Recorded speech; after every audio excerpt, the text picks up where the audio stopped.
మరి దేవుడు మనతో ఉన్నాడు అనడానికి దేవుడు ఏమి సూచనిస్తాడు? మనం చెప్పుకుంటే సరిపోతుందా దేవుడు నాతో ఉన్నాడు అని? మీ ఒక్కొక్కరితో, మాతో అనగానే మనందరితో, మన సంఘముతోనే మాత్రమే కాదు, మీలో ప్రతి ఒక్కొక్కరితో దేవుడు ఉన్నాడా అనడానికి సూచనలు ఎక్కడుంటాయి? సూచనలు బైబిల్. 66 పుస్తకాలైన బైబిల్ గ్రంథాన్ని చదివితే దేవుడు మనతో ఉన్నాడా లేడా, మనము దేవునితో ఉన్నామా లేమా అన్న విషయాన్ని మనం తెలుసుకుంటాం. ప్రియులారా, తెలుసుకోవాలి, మనం గ్రహించాలి.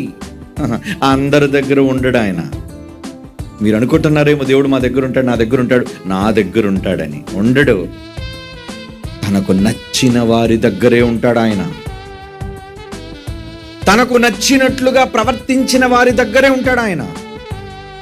తనను అందరికంటే ఎక్కువ ప్రేమించిన వారి దగ్గరే ఉంటాడు ఆయన, వస్తాడు ఆయన.